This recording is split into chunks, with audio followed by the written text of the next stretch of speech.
Hello, बच्चों. Let's say a given question. The question says a 100-meter long antenna is mounted on a 500-meter tall building. The complex can become a transmission tower for waves with lambda. Option A given है 400-meter equivalence. Option B given है 25-meter equivalence. Option C 150-meter equivalence. Option D 2400-meter equivalence. So इस question में जो key concept we will be using is of the size of antenna. So size of antenna की जब हम बात करते हैं सो बेसिकली हमें पता है कि अगर फॉर फ्रीक्वेंसी बहुत ही कम है, अगर for very low frequency we can say जो हमारे पास वेवलेंथ आएगी वो बहुत ज़्यादा आएगी, और वेवलेंथ के मींस ऑर्डर में ही we have to design the antenna. तो वेवलेंथ बहुत ज़्यादा होगा तो एंटीना का साइज़ बहुत ज़्यादा होगा. सो इसीलिए we go for the modulation, right. So इसीलिए एंटीना को सब्सटीट्यूट हमने क्या ढूंढा, मॉड्यूलेशन प्रोसेस. ठीक है.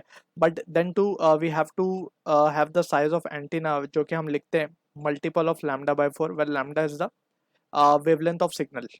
ठीक है. सो इस तरीके से जब एंटीना यूज होते थे तो उसका साइज इस बेसिस पे डिसाइड किया जाता था. ठीक है. So now using this will answer the question given. अब यहाँ पे एक चीज हमें और याद रखनी है. We can say size of antenna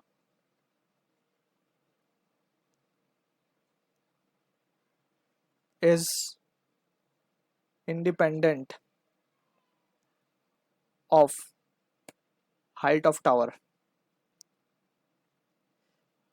tower की हाइट कितनी भी हो उस पर ये डिपेंड नहीं करती. ठीक है. साइज ऑफ एंटीना की जब हम बात करें so basically it is the length of the antenna. ठीक है ना. तो एंटीना का अगर हम स्ट्रक्चर बना के देखें तो ये कुछ इस तरीके से स्ट्रक्चर होते थे एंटीना के. अब ये जो रॉड्स हम यहाँ पे ड्रॉ कर रहे हैं इनकी लेंथ को basically we are talking as to be the antennas, right.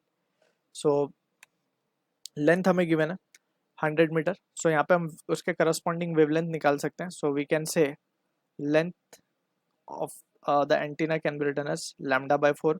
सो यहाँ से लैम्डा क्या आ सकता है, it will be 4 into length given है 100 मीटर. सो ये हो जाएगा 400 मीटर. सो लैम्डा हमें मिल गया 400 मीटर, यानी कि 400 मीटर के इक्वलेंस अगर कोई ट्रांसमिशन टावर होगा सो ये उसको रिजेंबल करेगा. ठीक है. So from here we can say option जो ए है हमारा is the answer to the question. I hope you understood the solution. All the best.